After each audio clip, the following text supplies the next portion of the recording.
Fala comigo, senhores, trazendo mais um react pra vocês. Vamos lá, deixa o seu like, vambora.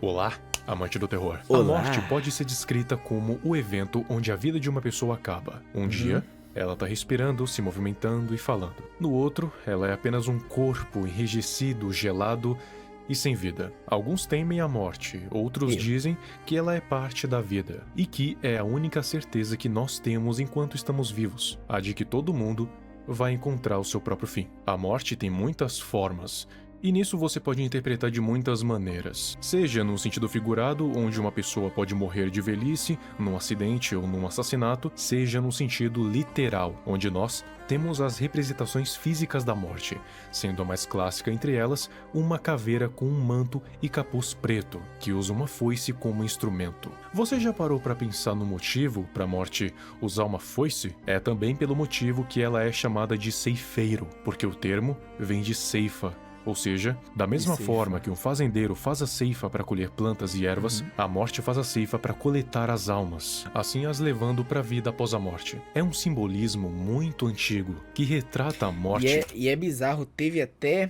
um exemplo que apareceu no Sandman, né, a série Sandman da Netflix, que tem a morte, né? E ele, tipo assim, ele vem buscar a pessoa de uma forma, cara, é muito bizarro, é muito estranho e deixa a pessoa muito pensativa. Por exemplo, tem uma cena que tem um cara que ele entra num lago, só que aí ele meio que ele tá fora desse lago. E aí a morte vem e fala com ele, tá na hora. E ele para assim, quem é você? Aí ele tipo, sei lá, ele percebe assim, ele sabe que ali é a morte, e ele diz, não, não me leve agora e tal, e a pessoa, não, felizmente e tal. E aí mostra a outra cena de, tipo assim, todo mundo correndo, pegando o corpo dele, tá, porque ele se afogou. E é algo, se você parar pra pensar, é algo muito perturbador, se você ficar pensando sobre isso, tipo, meu Deus, e quando eu morrer, como é que será? Tipo, será que vai aparecer uma morte assim na minha frente, vai dizer, ó, sua hora chegou.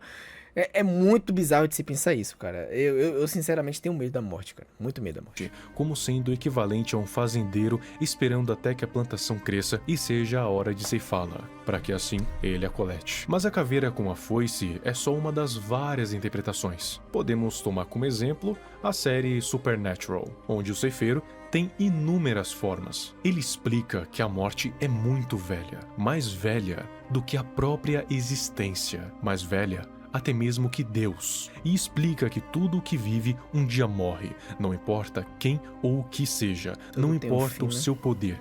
Se isso tiver vida, um dia o ceifeiro vai tirá-la. Isso vale para tudo. Ela também tem representação no universo SCP, mas ao invés de ser só uma, são três. Os Irmãos Morte.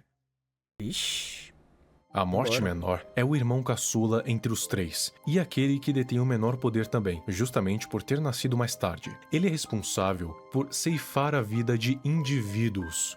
Ou seja, sabe quando alguém morre sozinho? Não morrer sem ninguém em volta, mas morrer só ele? Então, o responsável por levar a sua alma é a morte menor, que ceifa a vida individualmente. Talvez seja por isso que é o mais fraco entre os irmãos, mas também é dito como sendo o mais gentil e benevolente. A morte maior é o irmão do meio, e aquele que tem um poder mais intermediário, ou seja, é mais forte que o caçula, mas mais fraco que o mais velho. Ele veio para ser aquele que ceifaria a vida de multidões, sem um limite específico, pode ser de 2 até trilhões. Ele que é responsável por ceifar a vida de todos em conjunto, tendo uma missão muito maior do que a morte menor. Fatalidades envolvendo desastres naturais, massacres ou extinções em massa, a morte maior se envolve para levar todas essas almas... Caramba, já imagino o pior de todas. Deve ser planeta, talvez...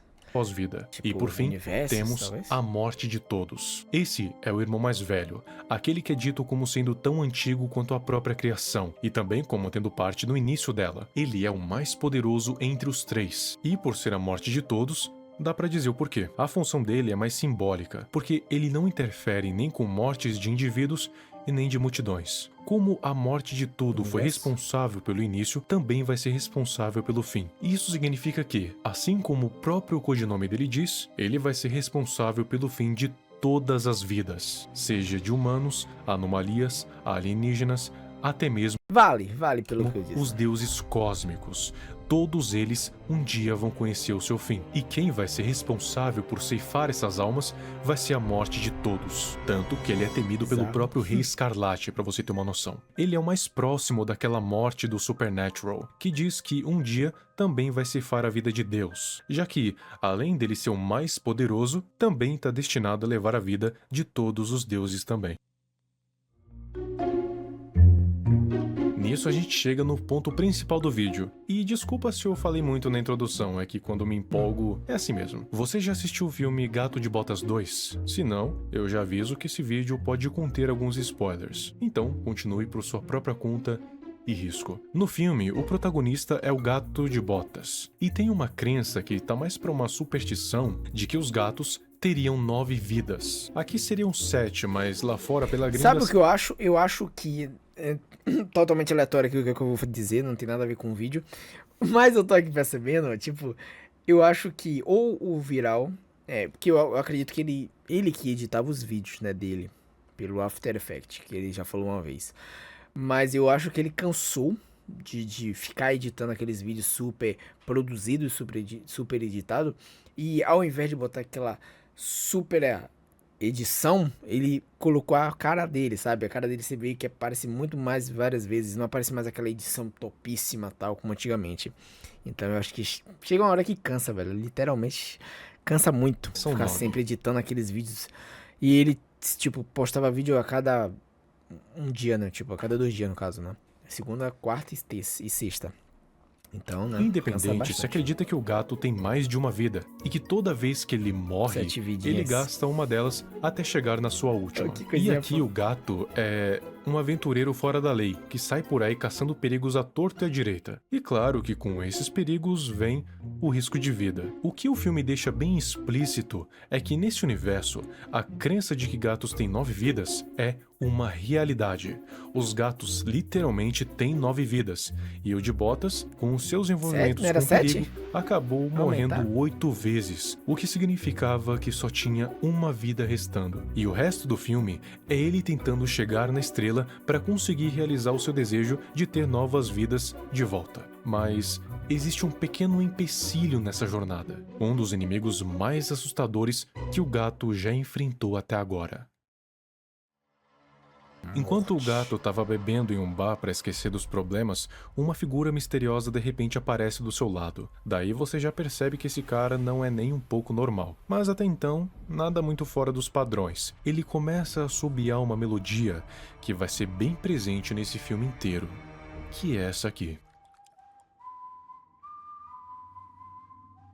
Esse assobio vai assombrar o gato durante toda a história, e apesar dele não ser o vilão, foi o personagem que mais se destacou por causa do seu tom sombrio e da ameaça constante Filme que ele foda, representava. velho. Assim que Gostei o gato demais. nota a presença do lobo, ele pensou que se tratava de um caçador de recompensa, o que realmente parecia no início, tanto que ele gritou a famosa frase: "Enfrente-me se for capaz", logo antes de ser desarmado facilmente. O lobo parecia estar bem confiante de que iria vencer, e logo essa confiança iria se mostrar bem fundada, porque do mais absoluto nada, o gato começa a levar a maior coça que ele já tomou na vida, não conseguindo fazer sequer um arranhão no lobo. E eu quero que você preste bem atenção nas armas que ele usa.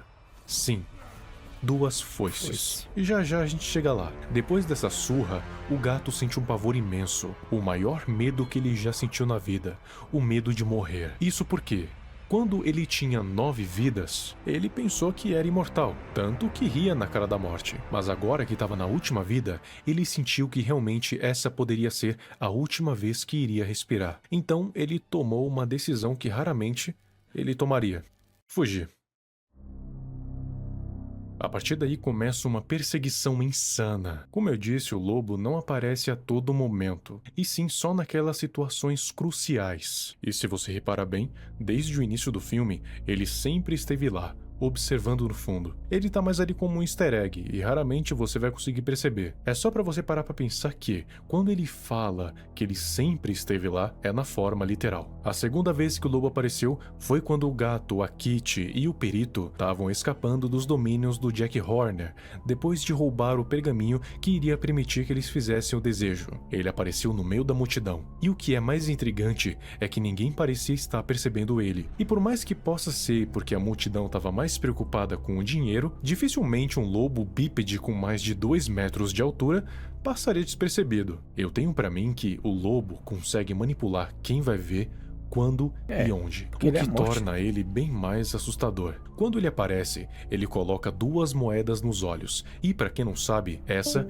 era uma prática antiga dos gregos e romanos, que colocavam moedas nos olhos dos mortos para ser tipo o pagamento do Caronte, o barqueiro do rio Estige, o rio que separava o mundo dos vivos e o dos mortos. Mas o barqueiro exige 2 moedas dependendo da versão que é contada, e se você não tiver, vai ter que percorrer o Rio das Almas a nado, o que você já deve imaginar que não é nem um pouco agradável. Nessa aparição que ele fez no meio da batalha, a gente vê como o gato ficou traumatizado com esse suposto caçador de recompensa, a ponto de ele literalmente ter um ataque de pânico depois de ver a imagem do lobo Essa em cena todos os cantos. é forte. Quase que o grande herói acaba morrendo por ataque cardíaco. E a mais importante entre elas foi quando ele apareceu dentro de um tipo de caverna, onde o gato começou a ver as suas vidas passadas, ou como o lobo gosta de chamar, mortes passadas. Ele aparece e começa a conversar com o gato, pouco a pouco dando indícios de quem ele realmente era. E depois de perguntar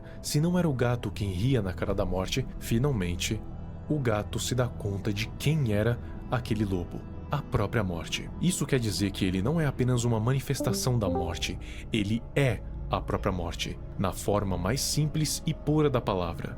Ou seja, um ser que existe desde o início dos tempos, um aspecto primordial do universo, uma força cósmica imparável, imutável e invencível. Ou seja, não tinha nada que o gato conseguiria fazer a não ser fugir. A sua última aparição foi dentro do lugar onde a estrela caiu e onde tiveram a sua última batalha. A morte obviamente não mata o gato, mas não porque ela perdeu em si, e sim porque ela desistiu. O gato não estava mais lutando pela fama ou pela glória, e sim pela sua própria vida, porque queria viver, e isso deixou a morte enfurecida, porque o que ela queria era pegar uma lendazinha arrogante que se achava imortal, mas como agora ela não existia mais, não tinha mais motivos para ele continuar ali, então ele simplesmente vai embora, dizendo para ele aproveitar a última vida. Gato de Botas 2 nos deixa com uma mensagem um tanto interessante e até um pouco assustadora. Ninguém pode escapar da morte. Absolutamente ninguém.